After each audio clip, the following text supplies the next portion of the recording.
સૌપ્રથમ વાત કરીએ સાંસદ બન્યાના લાંબા સમય વીત્યા બાદ પણ રામ મોકરિયાનો જીવ વેપારીનો વેપારી જ રહ્યો। રાજકોટમાં રૂપાલાના પ્રચાર દરમિયાન ઢોલ વગાડી રહેલા વ્યક્તિને ઉત્સાહ વધારવા માટે નોટોનો ઘોર કરવાની પરંપરા પ્રમાણે સાંસદ સાહેબે ઘોર કર્યો 500-500થી નોટની થપ્પીનો, પરંતુ ઢોલીને આપી 50-50 અને 100-100ની નોટો। રાજકોટના દ્રશ્યો જુઓ, જ્યાં મોકરિયા સાહેબ પોતાના સાથી અને ભાજપના પ્રદેશ ઉપપ્રમુખ એવા ભરતભાઈ બોગરા પર 500-500ની નોટોની થપ્પીનો ઘોર કરી રહ્યા છે। સ્વાભાવિક રીતે ઢોલ વગાડવા વાળાને ઉત્સાહ વધે, પરંતુ ત્યારબાદના દ્રશ્યો જુઓ।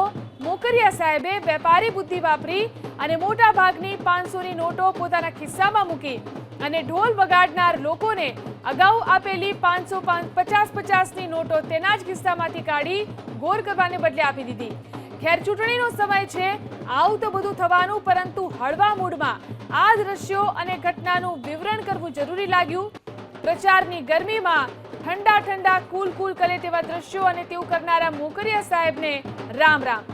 જોકે નેતાઓ આપેલા વચનોમાંથી 10મા ભાગનું પાળે તે તો તમામ લોકો જાણે છે, પરંતુ રૂપિયા બતાવે તેના 10મા ભાગ ના જ આપે, આવું તો પહેલી વાર જોયું।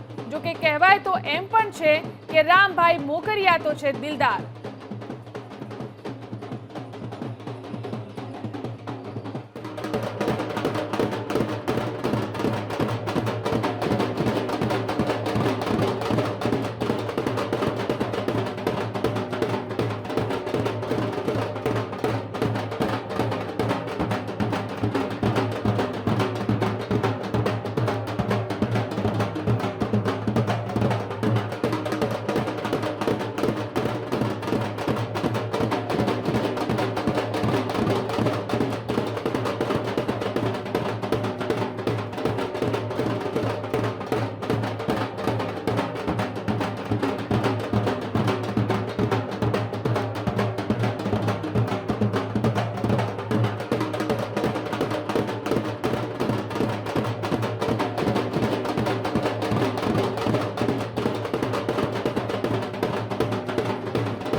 તો આ દ્રશ્યો રામ મોકરિયા જોઈ શકાય છે, ભરત બોગરાની ગોર ઉતારી રહ્યા છે, હાથમાં 500-500ની નોટ પણ જોઈ શકાય છે, પરંતુ ત્યારબાદ આ જુઓ 500ની નોટો જાય છે ખિસ્સામાં અને પાછા નીકળે છે 50 અને 100ના નોટો, અને આ નોટ ઢોલવાળાને આપવામાં આવે છે।